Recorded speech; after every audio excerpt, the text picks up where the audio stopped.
오늘 말씀 같이 보겠습니다. 오늘 말씀은 짧기 때문에 제가 한번 읽겠습니다. 로마서 7장 7절에서부터 12절까지 봅시다. 상당히 어려운 말이에요. 그래서 로마서는 상당히 어렵죠.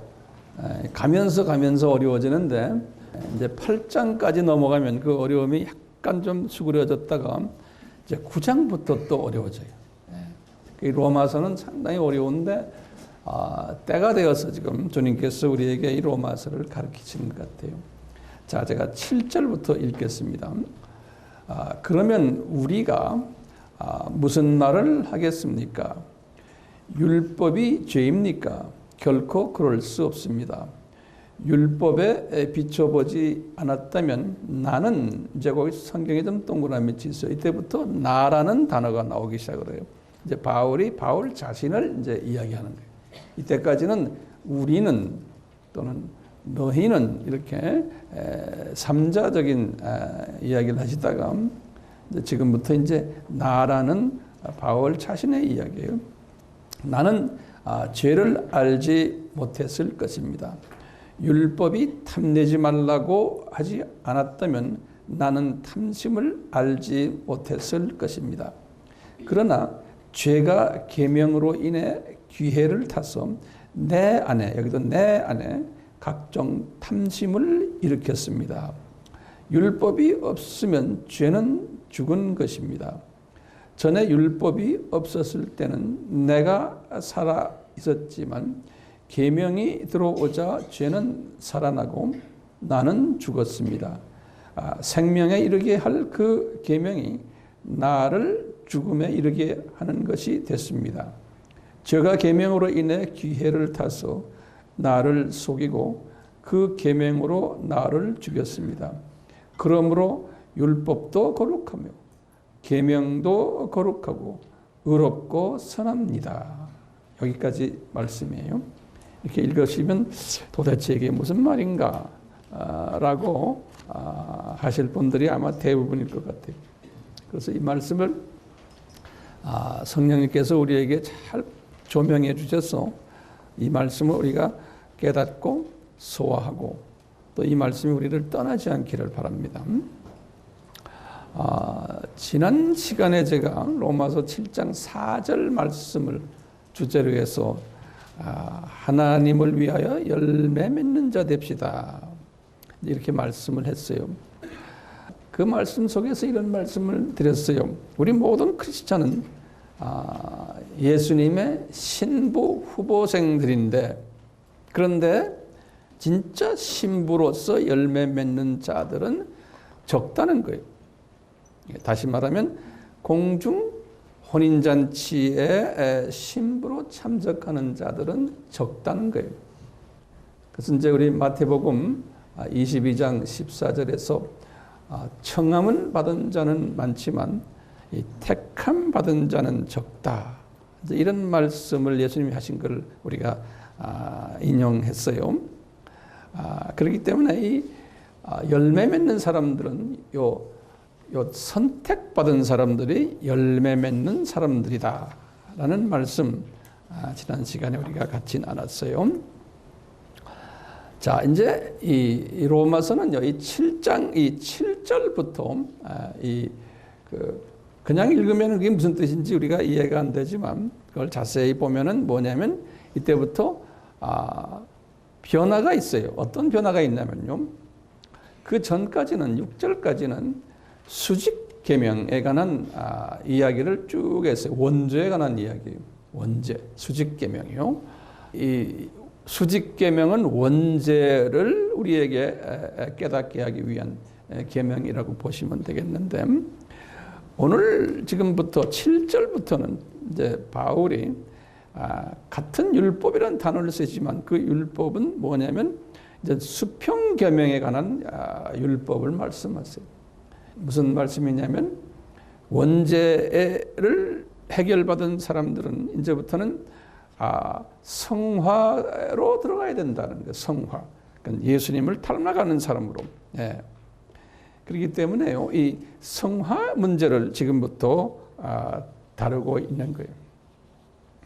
그래서 이제 그 7절 시작에 그랬어요.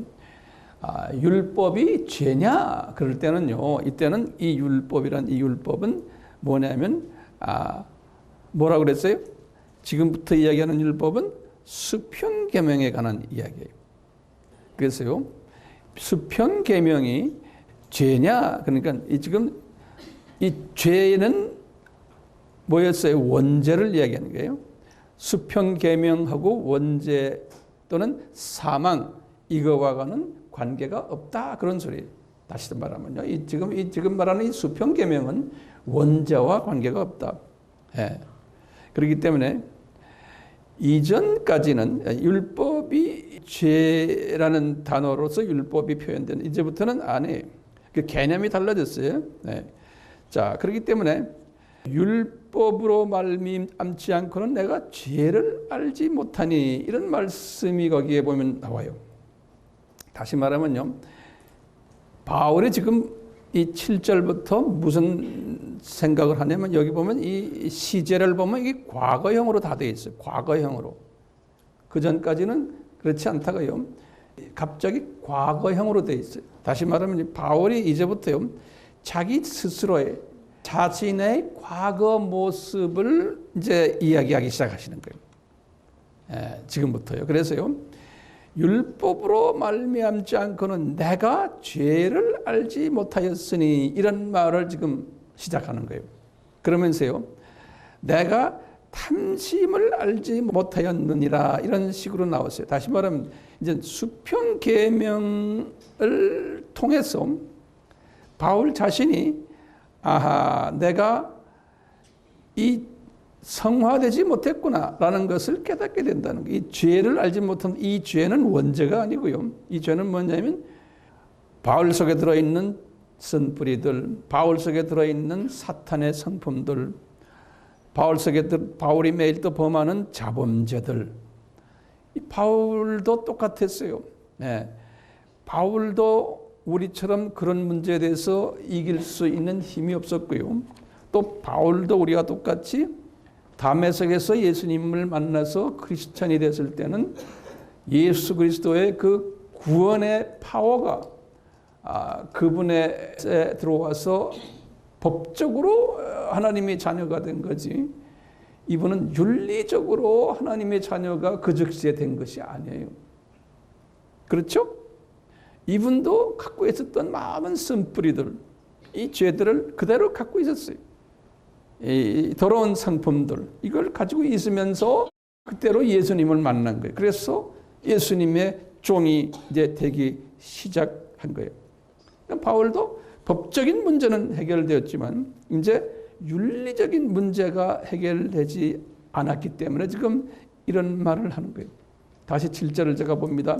율법으로 말미암지 않고는, 이 수평계명으로 말미암지 않고는 내가 죄를 알지 못하니. 다시 말하면요, 이 수평계명을 주신 목적은 내 속에 들어있는 이 쓴뿌리, 내 속에 들어있는 사탄의 성품들을 노출시킬 수가 없다는 거예요.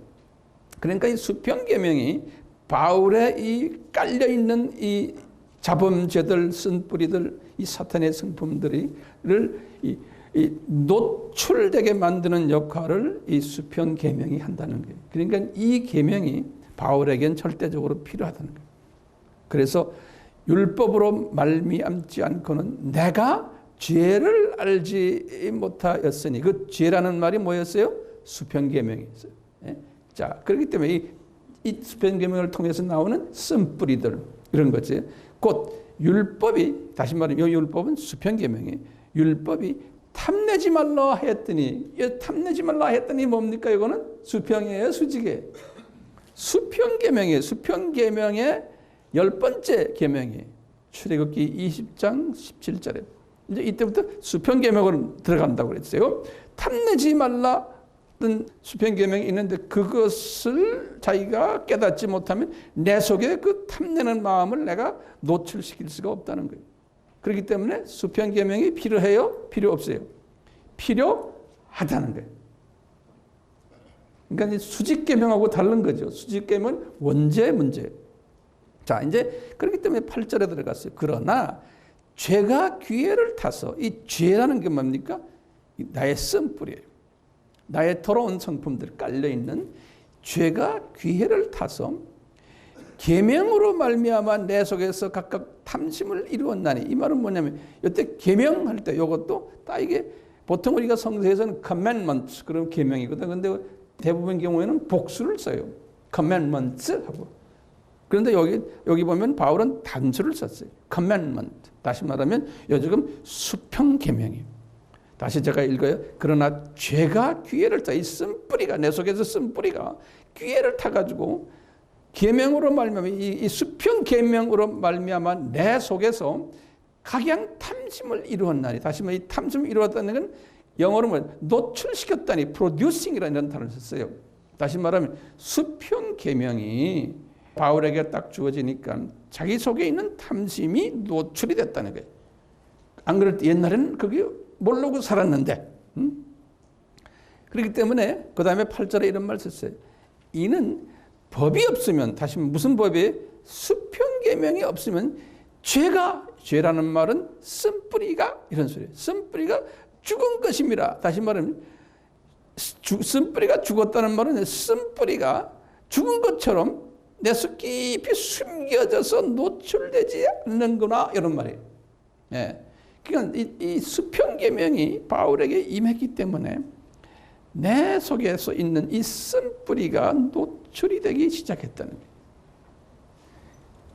죄가 죽은 것임이라 쓴뿌리가 숨겨져서 죽은 것처럼 조용히 안에 그냥 숨어서 있게 됐다는 거예요. 만약에 수평 계명이 없었다면. 여기까지 잘 따라오세요? 네. 자, 그래서 이제 9절에 보시면 그랬어요. 다 과거형이에요. 전에, 그러니까 과거에 하는 건 지금 잘 보세요. 전에 하실 때는, 전이란 말은 언제예요? 전에 법을 깨닫지 못할 때는, 수평 계명을 깨닫지 못할 때는 이 전은 언제예요? 이분이 다메섹에서 예수님 만나기 전에, 우리가 일단 그렇게 한번 우리가 해석을 할 수 있죠. 자, 전에 법을 깨닫지 못할 때는 뭘 깨닫지 못했다는 거예요?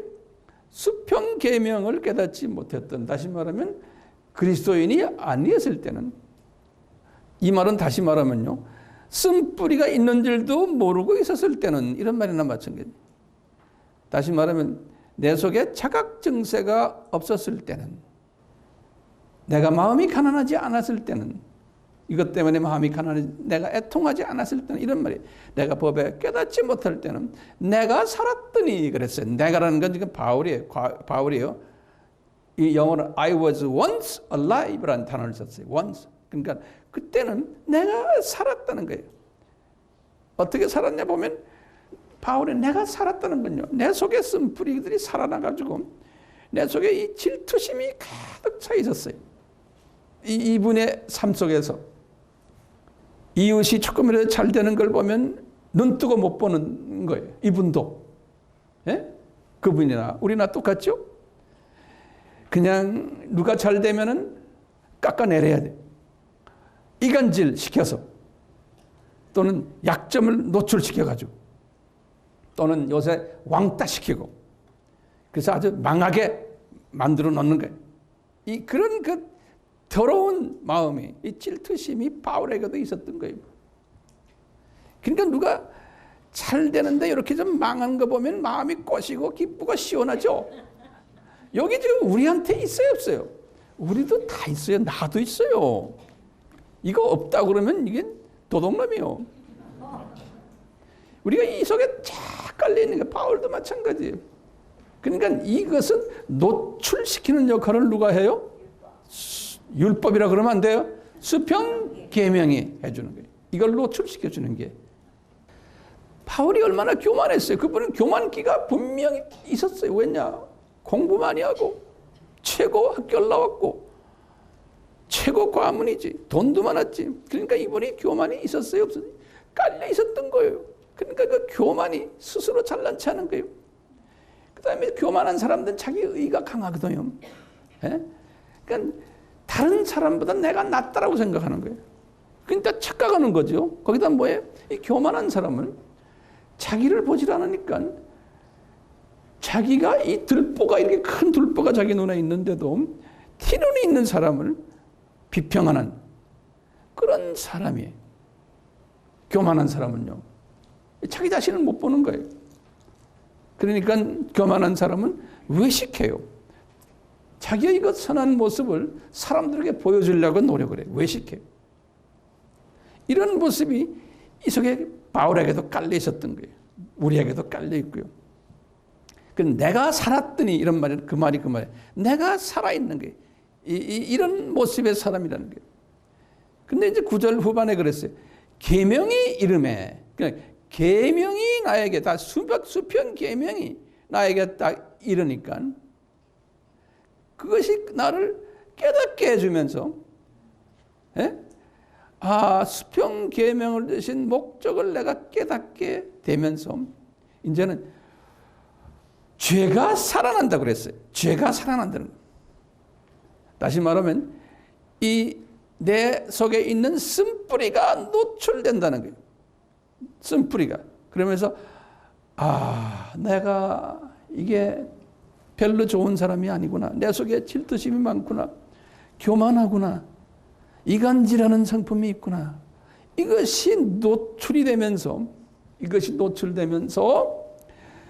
이분이 그래서 나는 죽었도다 그랬어요. 그러니까 영어로 I died 이 과거형으로 써놨어요. 다시 말하면요, 나는 죽었다는 말은 뭡니까? 나는 이제 죽은 자처럼 할 말이 없게 되었다 이런 말이에요. 다시 말하면 이분이 지금요 로마서를 쓴 때가 언제예요? 주후 57년. 이거 다 우리 외우셔야 돼. 이 연대를 모르시면 제가 오늘 설교하는데 대단히 힘들어요, 여러분들에게. 예. 그러니까 이걸 다 기본 공부를 하셔야 되는 거예요. 이 기본 공부가 우리 아미 식구들은 됐기 때문에 내가 지금 이 로마서를 강의하는 거예요. 예. 그래서 아바 공부가 중요한 거예요. 자, 연대. 로마서를 언제 썼어요, 이분이? 57년 했었죠. 이분이 지금 이 고백을 하는 건요, 지금 과거 예수님 믿기 전도 있지만요, 지금 이분이 예수님을 만난 것이 언제 주후 언제예요? 35년이에요. 35년부터 지금 57년까지면 몇 년입니까? 22년이에요. 그렇죠? 22년 동안 이분이 참 하나님 일을 많이 한 사람이에요. 근데 훈련도 많이 받고요. 그 22년 동안 어떻게 했어요? 처음 다메섹에서 예수님을 만난 35년부터 3년 동안은 뭐 했어요? 이분이 아라비아라는 건 율법을 받은 신의 산이라고 생각하시면 돼요. 아라비아로 가서 고독의 삶을 살면서 이 쓴뿌리 제거, 자기 자신을 한번 들여다보는 시간을 가진 거예요. 그 훈련을 주님이 시킨 거예요. 너 교만했지, 너 크리스찬들 죽였지, 너 네 잘난 척하고 까불었지, 너 한번 외롭게 살아봐라. 그래서 3년을 그런 다음에 그거 가지고 주님이 차질 않으셨어요. 그래서 7년을 자기 고향에 보내가지고 어떻게 했어요? 7년을 자기 고향에 보내서 외롭게 살게 만드는 거예요. 10년을 토탈. 이러면서 친구들 다 떨어져 나가게 만들고, 유대인들, 자기 옛 유대인 모든 제사장들, 대제사장들, 자기 정부 고관들이 다 자기를 배척해버리고 자기를 죽인다고 소문나 있고, 그러니까 이제는 옛 친구들이, 옛 자기의 유대인 친구들이 자기를 죽이려고 하는 이런 상황에 딱 들어가 있는 거예요. 그리고는 또 이쪽에 기독교계에 들여다보면 거기에 12 제자들, 특히 성질 아주 급한 베드로 선생님이랑 야고보 선생님 이런 분들도 이 바울을 볼 때에 별로 반갑지 않은 사람인 거예요. 이분들이 정말 베드로도 그렇고 그 당시에 야고보도 예수님의 마음이 있었으면은 그분이 기독교인으로 변했다라는 소식을 들으면 당장 뭐 다 집어던지고 달려갔을 거예요. 아라비아에 3년 있을 때 달려가서 손 붙잡고는 정말 감사하다. 네가 이렇게 변했니? 하고 내가 너 이제 교회에 들어왔으니 내가 너하고 같이 동력해 줄게 하고 이런 말 하면서 했을 텐데 그거 했어요? 안 했어요. 편지 한 장도 없었어요. 요새 같으면 핸드폰 한 번도 안 해. 문자 넣지도 않았어요. 에? 왜 그랬을까요? 바울이 이런 경험을 하는 것은 베드로도 야고보도 쓴뿌리가 많은 사람들이에요. 그분들도 죽을 때까지 이 성품에 문제들이 있었어요.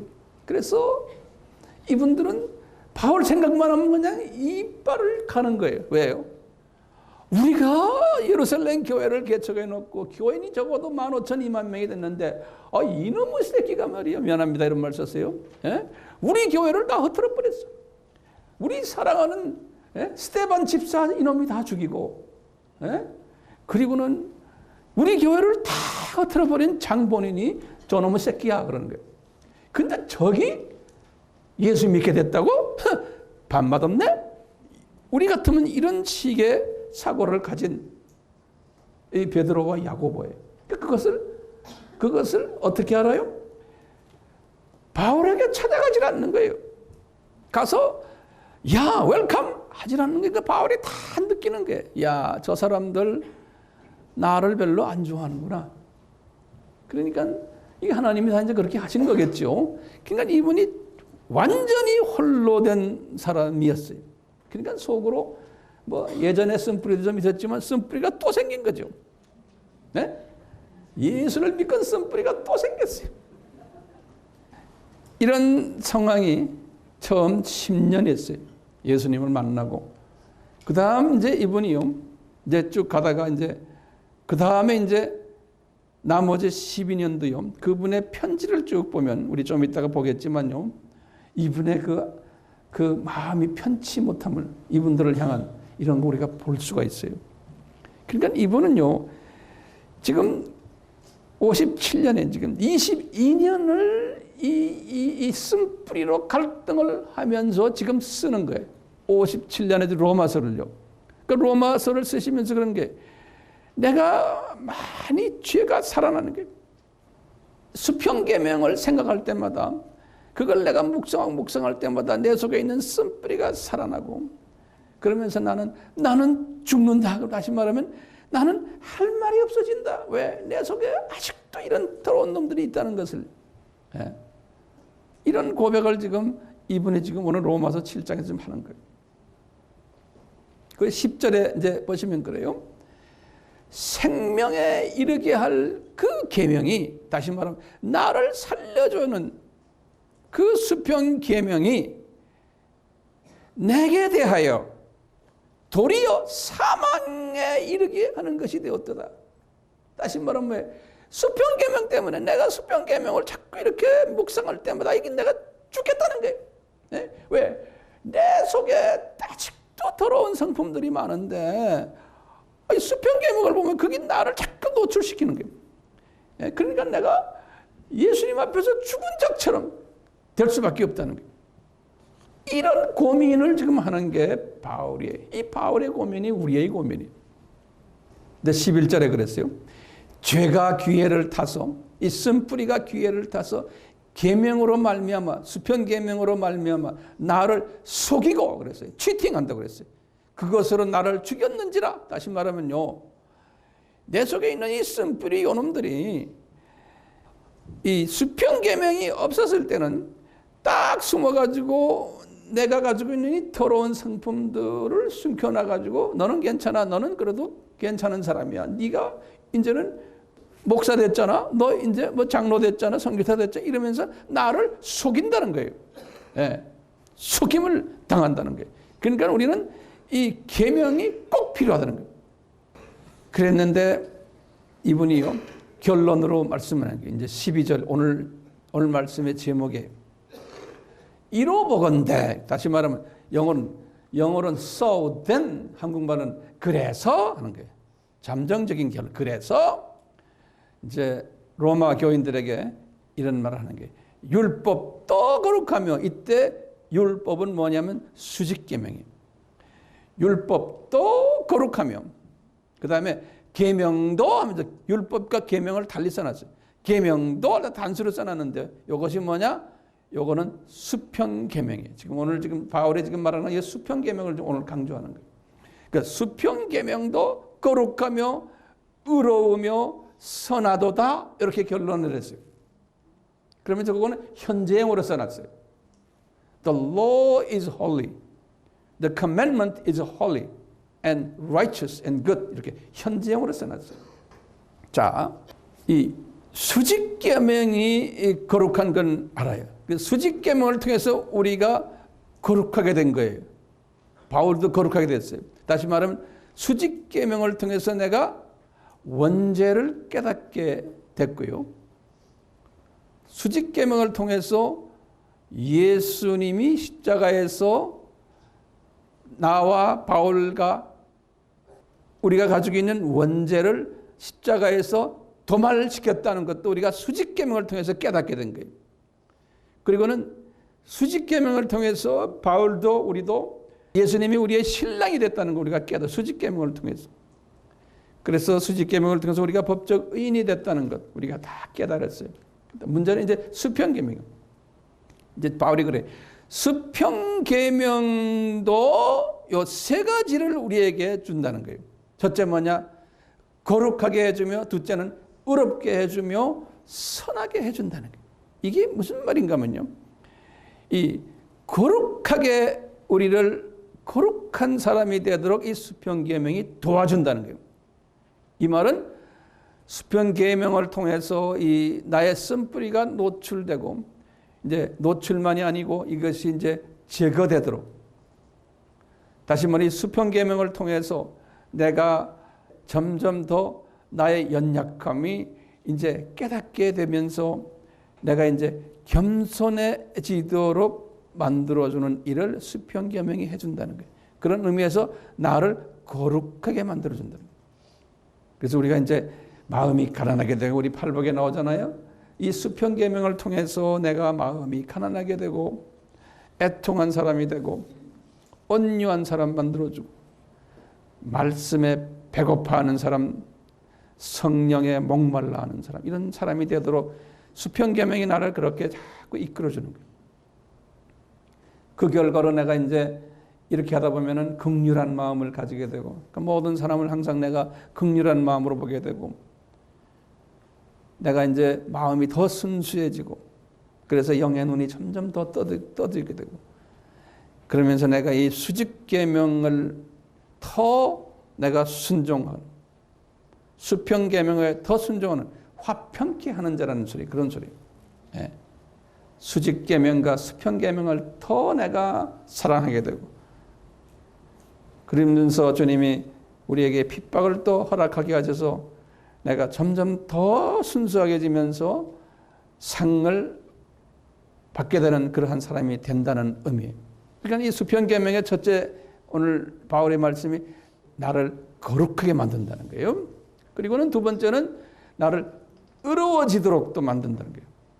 이 의로워진다는 말을 잘 들으세요. 의롭다는 말은요, 예수님이 스스로가 말씀하실 때 본인이 나는 의롭다 그러셨어요.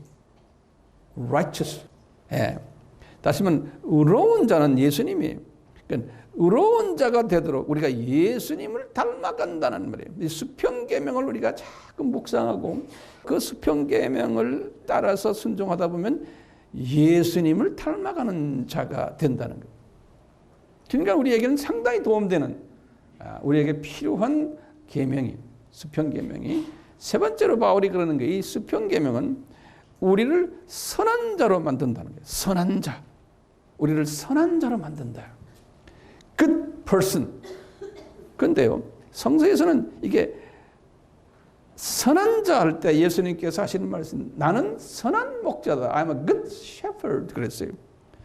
예수님이요, 요한복음 10장 11절에 예수님이 이 단어를 썼어요. 그것이란 단어. 내가 good shepherd. 선한 나는 목자인데, 그러면서 그 단어에서 끝난 게 거기다 꼭 토치를 다셨어요. 왜 선한 목자냐? 그러면서 거기 거다 한 말이 중요해요. 이게 뭐냐면 양들을 위해서 목숨을 바치는 목자라는 거예요.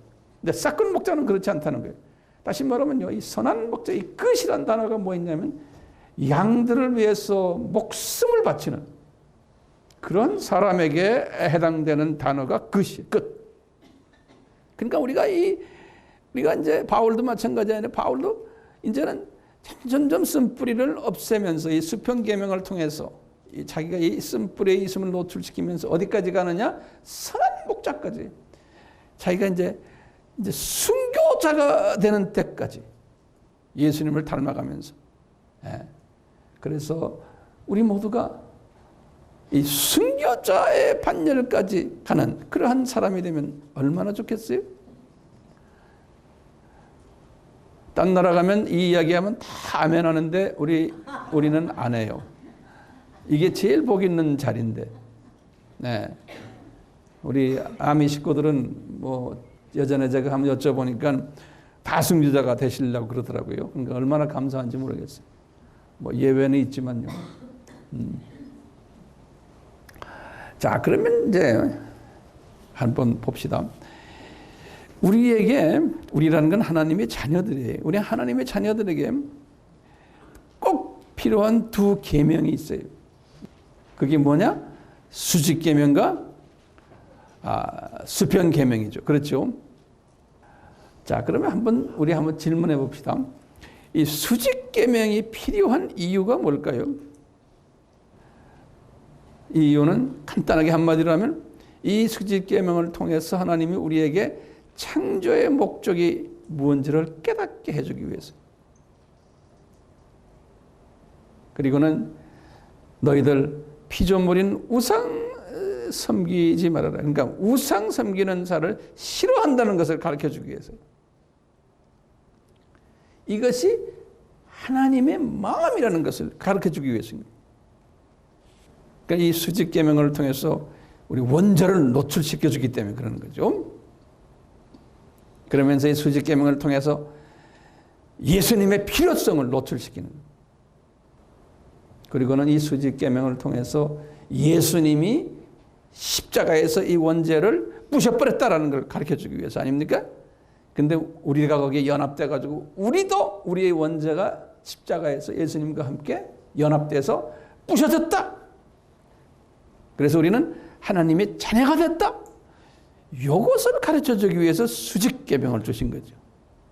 자, 그러면 수평 계명을 우리에게 주신 이유가 뭐예요? 이 수평 계명을 우리에게 주신 것은 우리는 윤리적으로 이제 주님 앞에 똑바로 선 사람들을 만들기 위해서요. 그렇기 때문에 어떻게 했나? 내 속에 숨겨진 쓴뿌리를 노출시켜 주기 위해서 이 수평 계명을 주신 거예요. 그러니까 우리를 윤리적으로 거룩한 사람 만들기 위한 몽학 선생님. 그래서 예수님 닮게 이끌어주는 사람 만들기 위해서 많은 열매 맺도록 해주기 위해서. 다시 말하면 혼인잔치에 우리가 참여하는 신부 되도록, 또 이제 저 세계에 가서 높은 계급에 참여하는 사람 되도록 이 수평 계명을 우리에게 주셨다라고 생각이 돼요. 근데 바울의 우리 모습을 한번 보면서요, 이것이 우리의 모습과 같다는 걸 한번 볼 필요가 있어요. 자, 이제 바울이 지금부터 잘 들으세요. 제가 이제 결론적인 이야기지만 중요한 이야기예요. 바울이 지금 로마서를 주후 몇 년에 썼어요? 57년에 썼어요. 근데 이분이요, 자기가 이 쓴뿌리들이 자기에게 아직 많았다는 것을 그분의 편지 속에서 우리가 감지할 수 있어요. 그분이 주 35년에 개종해서 주 45년에 어떻게 됐어요? 안디옥 교회에 전도사로 이제 풀타임 전도사로 임명받은 게 45년이에요. 이분 나이 40세 됐을 때. 그리고는 1년 사역하다가 이제 1차 선교 여행 떠났죠. 그게 46년에서 언제예요? 47년, 48년에. 그렇죠? 자, 8년 딱 선교 여행을 딱 갔다 왔는데 안디옥 교회에 다시 돌아와 보니까 잡다한 소리들이 자기한테 들려오는 게 아주 밥맛 없는 소리들이 뭐라 들려오느냐? 주변에서 그러는 게 2년 동안 수고했지만요. 지금 갈라디아에 있는 사람들, 당신한테 복음을 들은 사람들, 또 예루살렘에 있는 제자들의 반응이 별로 좋지 않습니다. 당신 수고는 했지만 당신이 전하는 복음이 다시 말하면 은혜와 믿음으로만 구원받는다는 우리 에베소서 2장 7절에서 8절이죠. 요 말씀을 당신이 전하고 왔는데 지금 그쪽에서는 뭐냐? 예루살렘의 제자들도 그것도 중요하지만 구약의 율법을 지켜야지만 된다 라는 이야기들로 그분들이 예전에 배웠는데 바울이 와서 은혜의 믿음 이야기하니까 바울이 잘못됐습니다라는 비난의 목소리가 지금 선교지에 지금 깔려 있습니다. 그 다음에 예루살렘에 있는 유대인 출신 기독교인들도 당신에 대해서 지금 이빨을 갈고 있습니다. 바울이 딱 이 말을 들은 거예요. 그래서 이분이 어떻게 했어요? 이 문제를 해결하려고 주변에서 예루살렘에 내려가십시오 그랬죠? 그래서 내려갔잖아요. 가가지고 이 문제를 어느 정도 해결을 받고 올라왔어요. 올라와서는 그 속으로는 아주 괘씸한 거예요. 이제 이 사람들 말이야. 나는 옛날에는 몰랐지만 그래도 기독교 교회에 들어와 놓으니까 그래도 좀 그 안이 좀 괜찮을 줄 알았더니 왜 이렇게 질투가 심해? 이분의 마음이 그냥 불편한 거예요. 그 12 제자들 그래도 예수님을 그렇게 오래 따라다닌 사람들 보니까 그 모양 그 꼴이야. 나에 대한 질투가 아직도 꽉 차 있고 나를 별로 탐탁하게 생각하고 내가 그래도 기독교계에 들어왔는데 이 사람들 말이야 조금 더 야 축하한다 그러고 한마디 해주거나 또는 식당에 들어가서 그래도 뭐 식사라도 한번 해주고 이거 없던 거예요. 그러니까 이분이 거기에 대한 감정이 있었어요. 그 감정을 어디에서 노출하냐면 예루살렘 총회가 끝난 다음에 갈라디아서를 썼어요. 그게 갈라디아서가 주후 49년이에요. 이 주후 49년은 예루살렘 총회도 갔다 오자마자 갈라디아서를 썼어요. 그분의 첫 편지. 갈라디아서의 2장에 보면은 거기에 대한 기분 나쁜 이야기를 전하세요. 12 제자들, 갈라디아 사람들아, 그 사람들 뭐 유명인사 같지만 내 눈에는 유명인사 아니다. 그분들은 고작해야 유대인들 상대로 복음 전하는 사람, 나는 이방인을 상대로 하는, 이방인이라는 건 전 세계 인구의 99%예요. 그러니까 속으로 뭐야? 내가 더 센 사도다라는 걸 나타내는 거예요. 이 바울의 쓴뿌리가 막 나온 거예요. 예? 우리는 뭐 성바울, 무슨 성자입니까? 쓴뿌리를 막 뱉어냈어요. 그리고는 베드로, 그 사람 내가 혼냈단다.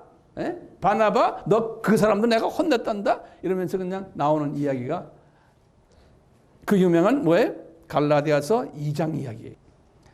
그러면서 이분이 이런 이야기를 하시면서 이분이 그 유명한 갈라디아서 2장 19절에서 20절에 여러분들 아주 좋아하는 말씀이에요. 바울이 뭐냐면 내가 이제 이 감정을 스스로 내가 다스려야 된다는 거예요. 이 감정을 내 쓴뿌리 이 속에 있는 걸 그러면서 하는 게 내가 율법으로 말미암아 율법을 향하여 죽었나니 이때는 이 율법이 뭡니까? 이 수평 계명이에요. 이 수평 계명을 향해서 내가 죽었나니 왜? 율법은 뭡니까? 누가 내 이빨을 뽑으면 따라가서 이빨을 뽑아야 돼. 그렇죠? 내 눈을 뽑으면 뭡니까? 가서 눈 뽑아야 돼. 그게 율법이에요. 그렇죠? 그게 수평 계명이에요. 관계성에서.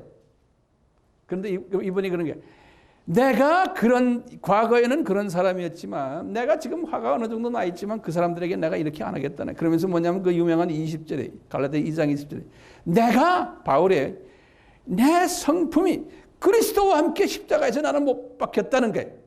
예? 그러니까 내가 욱하는 성품, 내가 나를 불편하게 했으면 내가 가서 한바탕 해야 되는 이것이 이 율법이에요. 그렇죠? 율법대로 내가 했으면 다 했는데 이거 다 죽어버리고 이제는 내가 산 것이 아니고 오직 내 안에 그리스도께서 사신 것이다. 내 육체 가운데 사는 것은 나를 사랑하사 나를 위하여 자기 몸을 버리사 하나님의 아들을 믿는 믿음 안에 사는 거예요. 예. 그러니까 예수님께서 뭘 믿어요? 예수님께서는 그렇게 하지 말아라. 내가 너희들에게 새 계명을 주니 사랑하라. 이 말씀 때문에 내가 그래도 지금 속으로 끓고 있지만 이것 때문에 내가 지금 내가 참고 있다 그런 거예요. 그러니까 이분이 이거 참았다고 해서 이게 다 빠졌어? 내 생각에 안 빠졌어. 그렇지만 원칙은 갖고 있는 거예요. 원칙은. 죽을 때까지 이분이 이런 마음을 가지고 살아요. 이 마음을 가지고 사는 거예요. 우리가 다요. 나중에 보면 바울도요. 죽기 전까지도 이분이 자기 싫어하는 사람은 싫어했어요. 죽기 전까지도. 그래야 되는 거예요. 왜요? 그래야 되면 우리가 피조물인 거예요. 여기 서 있는 여러분들 황 목사도 이런 거 없는 것 같아요. 나도 다 있어요. 이거 보세요. 데살로니가 전서를 이분이 그리고는 2년 있다 썼어요. 51년에 데살로니가 전서. 데살로니가 전서를 쓰실 때 그 안에 쭉 보면요.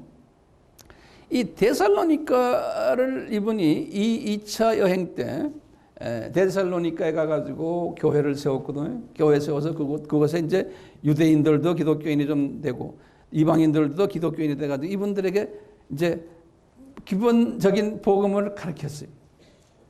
예. 가르치고는 이분이 고린도에 이렇게 내려와 있는데 갑자기 들려오는 소리가 제자들이 와서 그러는 거예요. 선생님이 가르친 저 복음이요. 그거 가지고 씹는 사람들이 그 안에 많아요. 그러는 거예요. 예? 어떤 사람은 무슨 씹냐? 예수님의 재림이 곧 와. 이 뭐 1년 후에 올 것 같다. 이런 말도 하는 사람도 있고요. 하여튼 특별히 선생님의 복음에 대해서 유대인들이 많이 씹습니다. 그런 게. 그러니까 바울이 열받은 거예요. 자존심이 상하는 거예요. 왜 그래요? 내가 그래도 니네들한테 가서 거기 가서 오래 못 있었거든요. 큰 잡소리 돌아가면서 내가 그래도 예수님의 복음 전한다고 열심히 전했는데 안 그래도 속이 좀 편치 않은데 이놈의 새끼들이 지금 말하는 거 좀 봐. 나도 그런 경험 많이 당하거든요. 그래서 내가 바울을 조금 이해를 해요. 네. 여러분들도 다 당하잖아요. 네? 그러니까 바울이 그런 감정을 가지고 데살로니가 전서를 쓰신다. 데살로니가 후서도 쓰시고. 그러니까 성령님은요, 바울의 그 쓴뿌리를 가지고 그 바울의 감정을 그대로 표출하도록 성령님이 가이드 하시는 거예요. 성령님이라고 해서 100% 홀리해가지고 홀리한 말만 안 하는 거예요. 그 쓴뿌리인 거룩하지 않는 사람을 그대로 사용하시면서, 왜? 그게 피조물이기 때문에 그래요.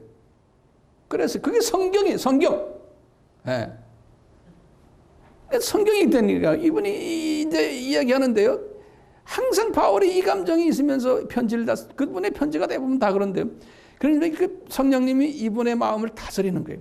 다스리니까 처음에 이제 1장에 어떻게 나와요? 너희들에게 은혜와 평강 있기를. 이런 말부터 시작하잖아요. 성령님은 너 그런 말 해라 그랬지만 속으로는 바울아 너 그거 없잖아 지금. 응? 없으면서도 쓰도록 하는 거예요. 왜? 이러면서 바울의 쓴뿌리가 해결을 받는 거예요. 조금씩. 좋은 말 할 때마다. 너의 무리를 향하여 항상 하나님께 감사하고 기도하는데 이렇게 나가는 거예요. 속으로는 어떤 때는 그냥 기도가 무슨 기도예요. 그런데도 기도를 하긴 하는 모양이에요. 그러니까 이분이 이렇게 쓰는 거예요. 너의 믿음의 역사, 사랑의 수고, 소망의 인내로 많은 사람들이 너희들이 환난 가운데 이렇게 그래도 믿음을 지키는 걸 보고 주위에 마게도니아나 또 니네 동네에 있는 사람들이나 너희 믿음의 소문이 온 천지에 빠져서 있는 건 내가 들으면서 나 기쁘다. 너희들 자랑스럽다. 이런 마음까지 그런 편지를 다 쓰는 거예요. 지금 데살로니가 전서에서. 예. 그러면서 속으로는 이제 자기가 하고 싶은 말을 나중에 하는 거예요. 이분이 그 유명한 데살로니가 전서에서 뭐라고 그래요? 이제 데살로니가 전서 5장 15절에서도 28절 그 내용 보면 우리가 즐기는 거예요. 이분이 이런 말이에요. 악으로 악을 갚지 말고. 그러니까 이게 지금 누구한테 말하는 겁니까? 이분이 말하지만 성령님이 지금, 예? 이 저자 자신은 누구예요? 바울에게 말하는 거예요. 악으로 악을 갚지 말고. 이런 말을 할 때마다 바울이 조금씩 자기도 변하는 거예요. 항상 선을 쫓고, 그 다음에 항상 기도하고, 범사에 감사하고, 이것이 하나님의 뜻이라는 거예요. 그 바울이 범사에 감사했어요? 그분도 못했어요. 예. 이만큼 지금 화가 나 있고 섭섭기가 당장 들어있는데 그런데도 성령님이 바울에게 이 말씀을 하시면서 너도 변하고 바울아 저 사람들도 변하게 해라. 그리고 앞으로 2000년 동안의 기독교인들도 변하게 해라. 써라. 그래서 알았어요. 쓴 거예요. 우리 목사들도 설교할 때 자기는 퍼펙트해서 설교하는 게 아니잖아요. 이거 설교하면서 나를 향해서 이야기할 때가 많은 거예요. 예. 이 데살로니가 후서에서도 특히 예수님의 그 강림에 관한 이야기예요. 예. 이분들이 예수님이 곧 오신다니까 여기에 대해서 이제 이분이 말씀하시는 거예요. 예수님이 곧 오시는 게 아니다. 이분의 감정을 쭉 거기도 계속 다스리는 이야기 나요. 너희를 위해서 내가 항상 기도한단다. 너희들 나를 위해 좀 기도해달라. 3장 1절에 보면 그래요. 그러니까 이분이 자기도 기도가 필요한 거예요. 자기 감정을 지금 다스리지 못하니까요. 네? 그래서 나를 위해서 좀 기도해달라. 그러면서 선을 행하면서 낙심치 말아라. 3장 13절에 그랬어요. 그러면서도 이분이 선교 여행은 계속했어요. 지금 이게 51년에 썼잖아요. 데살로니가전서. 그러면서 계속 선교 여행을 했어요. 그러니까 우리가 선교사라고 해서 온전해서 하는 게 아니잖아요. 바울도 온전하지 않으면서도 선교 일은 계속했어요. 예. 우리 똑같아요. 그러다가 이제 이분이 이제 2차 선교가 50년부터 52년이죠. 그렇죠? 그리고 이분이 이제 다시 돌아와가지고 53년에서 55년이 이제 3차 선교여행을 하는 거예요. 그럴 때 3차 선교여행을 할 때 에베소에서 고린도 전서를 쓴 게 55년에 55년이니까 개정 20년 후에요. 개정 20년 후에. 그러니까 어느 정도 많이 성숙해졌을 때예요. 그런데도 이분을 보면요. 이분이 가지고 있는 이 쓴뿌리들이 어느 그대로 많이 남아있는 모습을 우리가 볼 수가 있어요. 이 편지 속에서. 이제 성령님은 그분의 그 모습 그대로를 사용하시는 거예요. 성령님께서는요. 이제 우리 고린도전서 1장에 10절부터 12절을 보면 그 안에 파벌이 있는 모습이 있어요. 무슨 파벌이죠? 네 바울파가 있고 아볼로파가 있고 게바파가 있고 그리스도파가 있었어요. 근데 바울이 그러면서 거기에 대해서 너희들 싸움하지 말라 그러면서 속으로는 바울이 이런 마음이 가졌을 것 같아요. 얘들아 그리스도파면 좋지만 그 아래 왜 내가 싫어하는 베드로파가 거기 또 있느냐? 니네들 그 교회는 말이야 내가 개척한 교회 아니야. 내가 개척한 교회인데 내 제자들 안에 말이야 왜 내가 싫어하는 베드로파가 거기 있느냐?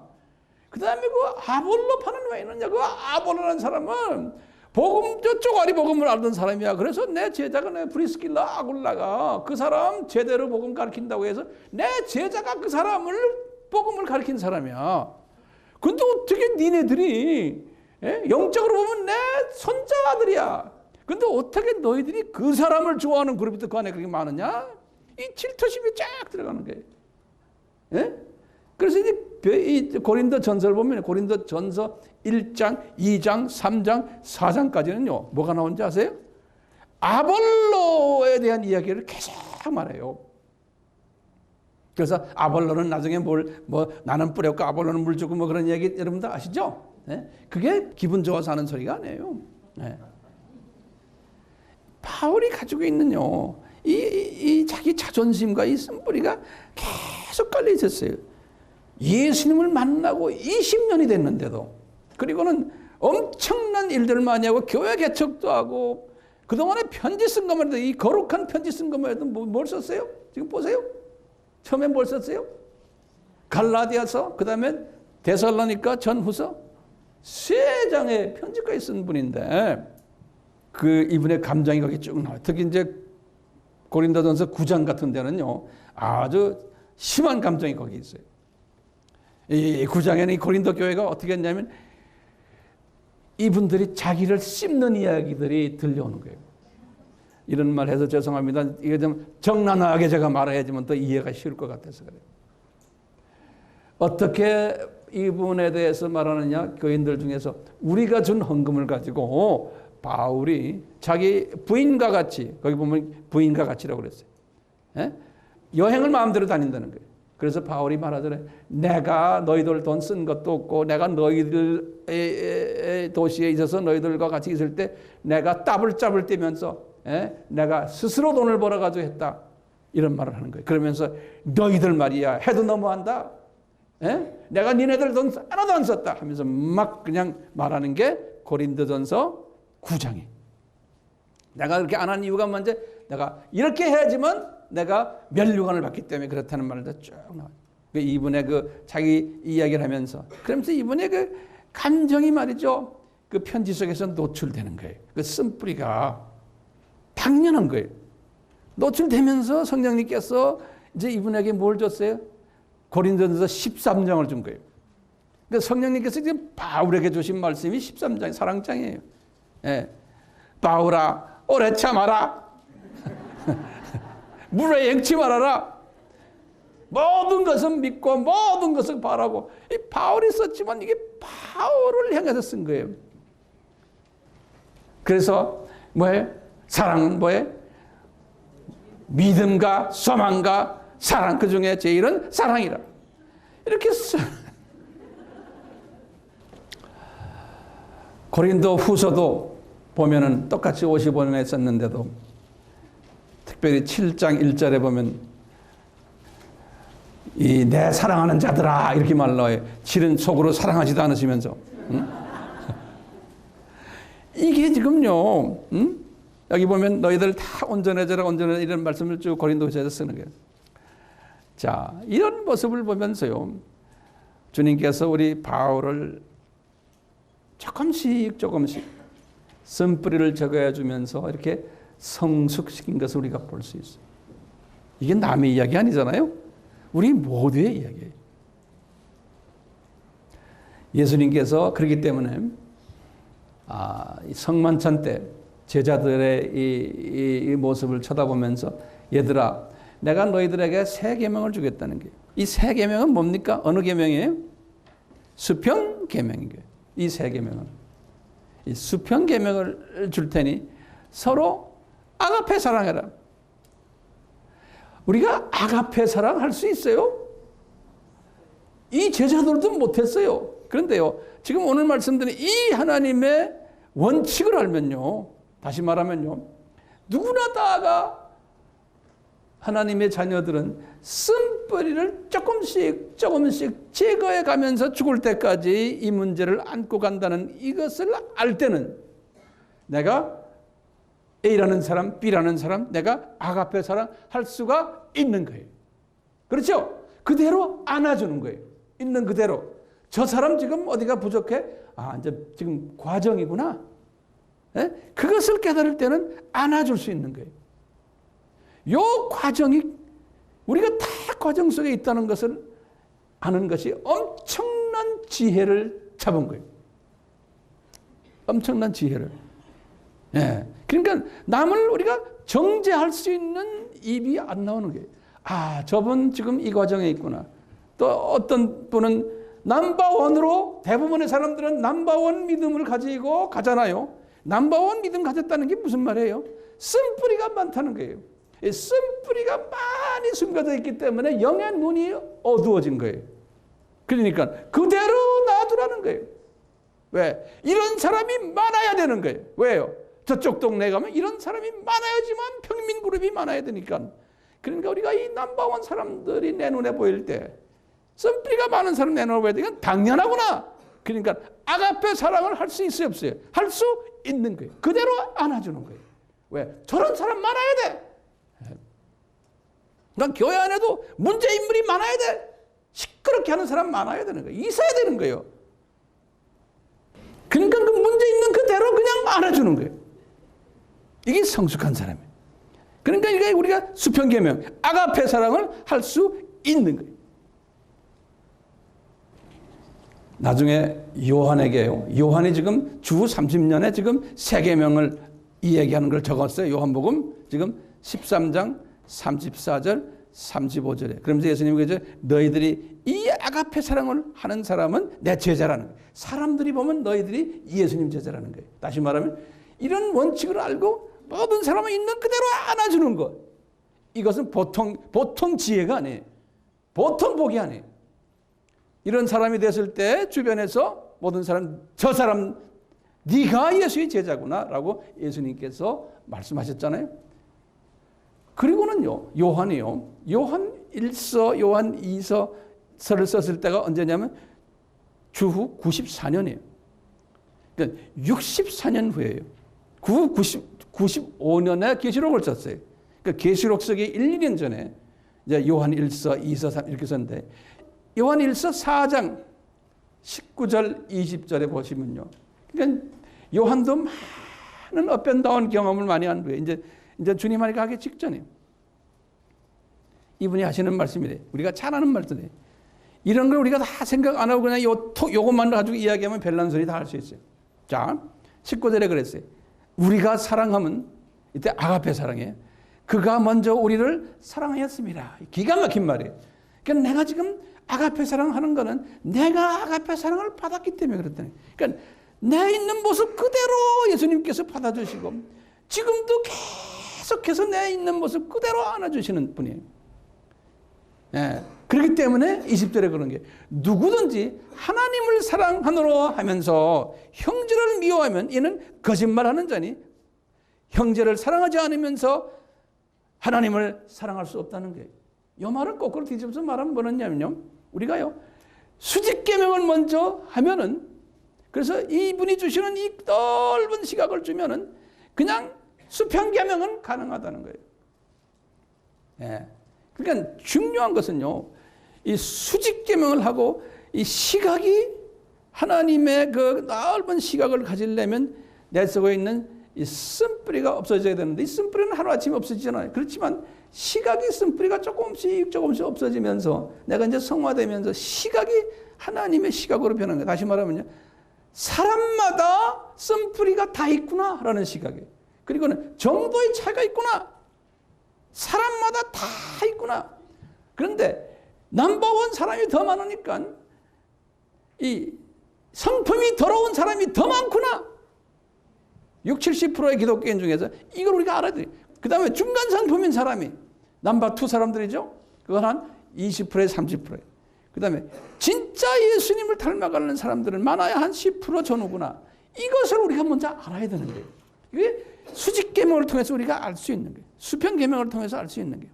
네. 이것을 이 지혜를 가진 사람은 아가페 사랑을 누구나에게나 다 알 수 있다는 거예요. 그래서 전천후 크리스천이 되는 거예요. 그러니까 이것을 우리가 다 깨달으면요. 누가 어떤 사람은 그냥 입만 열면 저 사람 왜 저래? 나이 섭섭해? 왜 이 교회가 이렇게 사랑이 없어? 뭐 별난 소리다. 이걸 우리가 깨달을 때는 아, 이 사람 어디에 지금 불편하구나. 다시 말하면 아, 이분이 지금 속에 뭐 잔뜩 뭐 깔린 게 많구나. 그게 보여요, 안 보여요? 예? 이걸 보는 연습을 하셔야 되는 거예요. 자, 그러면요. 제가 마지막으로 제목을 좀 붙여보세요. 이 크리스찬들이 가지고 있는 쓴뿌리에 대한 가르침을 좀 우리가 좀 봐요. 우리 예수 안 믿는 사람들은 우리가 지금 거론할 필요도 없는 게 지금 예수 믿는 사람들이 가지고 있는 쓴뿌리에 대한 성서적인 가르침들이 있어요. 첫 번째는요. 우리 기독교인들이 쓴뿌리의 정도가 쓴뿌리를 가지고 있는 정도나 또는 양 또는 질, 종류 또는 두께라고 그럴 거예요. 이게 다 다르다는 거예요. 우리 크리스천들이. 그래서요. 이거에 따라서 내 인격과 성품과 사람 됨됨이가 결정되는 거예요. 다른 말로 표현하면요. 성화의 정도는 쓴뿌리의 정도에 비례하는 거예요. 쓴뿌리의 양, 질, 종류, 두께. 다른 말로 표현하면 우리가 지난 시간에도 했지만 영적 6단계가 있었어요. 기억나세요? 유아 단계, 어린아이 단계, 사춘기 단계, 청년 단계, 아들, 아버지. 이것도 그러면 이것이 어떻게 결정돼? 쓴뿌리의 그 정도에 맞춰서 요 영적 성숙이 결정되는 거예요. 똑같이 또 우리가 이제 넘버1 믿음을 소유한 사람, 넘버2 믿음을 소유한 사람, 넘버3 믿음을 소유한 사람들도 그것도 쓴뿌리. 다시 쓴뿌리라는 말은 뭐냐? 얼만큼 예수님을 닮아가느냐예요. 나의 성품이 얼만큼 예수님화 되는가에 따라서 나의 이 층이 달라진다는 거예요. 그래서 예수님께서 우리 마태복음 13장에서 그 씨 뿌리는 비유했잖아요. 우리 지난번에 했죠. 돌밭 크리스천, 가시떨비 크리스천, 옥토 크리스천, 이게 다 쓴뿌리의 차이에 의해서 이게 달라진다는 거예요. 그래서요, 이 쓴뿌리가 많은 사람은, 예수님이 그랬죠. 마태복음 5장 8절에 쓴뿌리가 마음속에 많이 있는 사람은 영적으로 어떤 사람이 소경이라는, 하나님의 자녀지만 영의 눈이 어두운 사람들이에요. 그리고 쓴뿌리가 어느 정도 있는 사람은 중간 정도는 근시안적인 넘버 2 크리스천. 이 세상만 보는 거, 영적인 이 세상만 보는 사람들이 세속화된 크리스천들. 그 쓴뿌리 때문에 그런 거예요. 근데 쓴뿌리가 많이 제거되면은 어떻게 돼요? 눈이 저쪽으로 보는 눈이 생기는 거예요. 하나님을 볼지어다. 그러니까 원시한적 시각을 가지는 거예요. 그러니까 이 사람이 원시한적 시각도 가지면서 근시한적 시각도 가지면서 이 전천후 이 시각을 가진 사람이 되려면 내가 이 쓴뿌리가 많이 제거돼야 됩니다. 그래서 이 쓴뿌리를 이제 제거해야 되는데, 그 다음에 중요한 개념이 있어요. 근데 어떤 사람은 그렇게 열심히 신앙생활하고 이 쓴뿌리 때문에 그냥 울고불고 하는데도 이게 안 없어지고 성품 그대로 있는 사람이 있는 거예요. 그런 사람들 많잖아요. 그래서 이것은요, 이 쓴뿌리를 어떤 사람은 제거를 예수님이 많이 도와주는데 어떤 사람은 안 도와주는 경우도 있어요. 그러니까 우리가 이것은 이제 칼빈주의적인 사고방식으로, 예정론 측면에서 넘버 원으로 된 사람들, 예정된 사람은 아무리 해도 그게 잘 정돈이 안 되는 거예요. 이렇게 이제 우리 한번 이해를 하는 거예요. 넘버 2로 예정된 사람은 어느 정도 하다가 그대로 놔주고 나중에 이제 주님 나라에 가게 하시고, 바울같이 넘버 3로 예정된 사람은, 바울도 자기 어머니 태에 있을 때부터 이게 예정됐다고 그랬잖아요. 예. 넘버 3로 예정된 사람들은 어떻게 해요? 이제는 바울의 그 쓴뿌리를 제거시키려면 어떻게 해야 돼? 제일 먼저 용광로에 집어넣는 거예요. 자존심 깎이게. 그래서 우리가 용광로에 집어넣는. 그러니까 이분은 죽을 때까지 용광로 속에서 들어왔다 나왔다 한 사람이에요. 예. 근데 바울 같은 사람은 대단히 못된 성품을 가졌던 사람 같아요. 그러니까 용광로에서 좀 빼만 놓으면 딴짓하니까 주님은 계속 집어넣은 거예요. 그래서 나는 그래, 주님, 저는 그렇지 않게 했어요. 저를 좀 덜 집어넣어 주세요. 여러분들도 마찬가지예요. 덜 들어갔다가 나와 또 금방 이것이 해결되면 얼마나 좋아요. 용광로 속에 들어갈 때마다 이제 우리 팔복의 그 단계 있죠? 이 사람이 되는 거예요. 마음이 가난해지고 애통하게 되고 온유한 사람이 되고 말씀에 갈급하게 되고 나중에 이제 남을 다 긍휼히 여기는 사람이 되고 이렇게 쭉 하면서 이제 자꾸 주님께서 그러면서 또 영광로 속에 집어넣고 또 영광로 속에 들어오고. 그러니까 바울이 이것을 깨달았기 때문에 아하, 내가 성품이 변하게 하는 것도 주님이 나에게 은혜를 베풀어서 이렇게 변하게 하시는구나. 내가 용광로에 있는 그 자체가 나에게는 복이구나. 그러니까 야고보도 나중에 깨닫고는 너희들의 용광로 속에 드나들 때마다 너희들 기뻐하고 즐거워하라. 네? 우리 아미, 우리 식구들이요. 용광로 속에 대부분 다 들어왔다 나왔다 하시죠? 기뻐하고 즐거워하라는 거예요. 왜요? 그런 사람은 넘버 3의 위치에 있을 가능성이 있기 때문에. 안 그러면 가능성이 아니고 넘버 3로 예정되었기 때문에. 이렇게 생각 안 되세요? 그러니까 오늘 우리가 말씀 속에서 바울을 보면요, 바울이 용광로 속에 들어왔다 나왔다 했는데 이분이 용광로 속에 들어왔다 나왔다 하는 그 주님이 주신 목적이 뭐예요? 너 성화되라고, 너 나 닮아가라고, 나 닮아가라고. 왜? 네가 나 닮지 않으면은 예수 그리스도의 복음을 이방인에게 전할 수가 없다는 거예요. 로마 제국을 복음화시키려면 이 예수화되지 않으면은 이것이 불가능하다는 거예요. 왜? 성령님이 역사를 하신다는 거예요. 문제는 그거예요. 내가 사탄의 마음이 잔뜩 들어서 네 욕심대로 하다 보면 성령님이 빠져버리고 악령이 나를 역사하게 한다는 거예요. 그러니까 우리가 하나님이 한다고 그래서 목사라고 그래서 선교사라고 그래서요, 신학자라고 그래서 이게 다 성령님이 역사하는 게 아니거든. 우리가 봐야 돼. 이분의 성품이 어떤가를 들여다봐야 되는 거예요. 성품을 보고서 아하, 이분은 성령님이 역사하시는구나. 성품이 개차반 같아요. 그런데도 뭐 능력이 나타나요. 그럼 주님께서 그랬잖아요. 내가 네가 누군지 모르겠다. 너는 딴 놈이 와서 너를 역사하는. 이렇게 연계는 그렇다는 거예요. 그러니까 문제는 우리가 예수 그리스도의 그 성품으로 우리가 변화가면서 주님의 일을 하는 이 사람. 우리가 그것을 구별할 줄 아는 분별력이 있어야 되고 영적 통찰력이 필요한 건 사실이고 특히 이 마지막 때는 혼돈되어 있기 때문에 우리가 이 통찰력을 가질 필요가 있어요.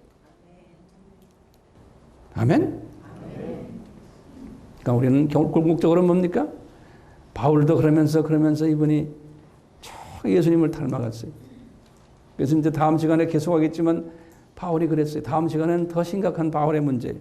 바울이 그냥 뭐라고 그랬어요? 오라 나는 공고한 자라고 그랬어요. 왜? 이때는 언제냐면 이분이 로마서를 쓰고 있었을 때예요. 로마서를 쓰고 있을 때 그 당시의 현재형이에요. 그 당시에 이분이 그랬냐면 내가 아직도 내 속에는 두 마음이 있다는 거예요. 그러면서 나는 공고한 자라는 거예요. 얼마나 솔직한 고백이에요? 이것이 바울만 있습니까? 여기서 있는 나에게도 있는 거예요. 여러분들은 없어요? 다 있는 거예요. 근데 바울은 이 고백을 죽을 때까지 하면서 갔어요. 이분이 나중에 이제 디모데 후서를 쓸 때 순교 1년 전에 디모데에게 말할 때 디모데 전서 후서에 보면 아무개 너 조심해라. 아무개 조심해라. 그놈들 나쁜 놈들이야. 그놈 조심해라. 그러니까 아직까지도 이분이 쓴뿌리가 있었던 거예요. 그분들을 용서해 주지 못하는 자기한테 좀 기분 나쁘게 했다고. 그래서 보면서 주님 감사합니다. 바울을 통해서 이런 모습을 보여주시는 것. 주님, 바울은 성자입니다. 우리는 그 발바닥도 못 가는 우리가 성자 될 수 있어요? 못 돼요. 있는 그대로 주님이 우리를 쓰시는데 그렇지만 맥시멈으로 성자 되려고 노력을 하고 노력까지 하는데 은혜가 따라와야 되는 거예요. 그런 은혜 받은 자들 다 되시길 바랍니다. 아멘. 아멘. 아멘. 자, 우리 같이 기도합시다. 예수님이 대단히 사랑하셨던 바울의 모습을 보면서 우리에게 큰 도전이 되고 힘이 됩니다. 주님, 지금 우리 모두가 예수님께서 바울에게 주셨던 그 은혜를 받기를 소원합니다. 지금 이 시간 주님 한 분 한 분 안수해 주셔서 바울에게 주셨던 그 은혜를 베풀어 주셔서 날로 바울처럼 용광로에는 넣지 마시고 저희들을 잘 성화시켜주는 그런 은혜를 주시기를 바랍니다. 예수님 닮아가기를 소원합니다. 오 예수님 이 은혜 베풀어 주시옵소서. 예수님의 이름으로 기도드리옵나이다. 아멘. 주님, 저희들이 고백한 우리의 고백이 한 분 한 분 예외 없이 그대로 우리의 삶 속에서 적용되며 성취되기를 간절히 소원합니다. 지금 이 시간은 예수 그리스도의 무한하신 은혜와 하나님 아버지의 극진하신 사랑하심과 성령님의 끊임없이 가르쳐 주심과 깨닫게 하심과 순종케 하심이 우리 모두에게 항상 있기를 축원하옵나이다. 아멘.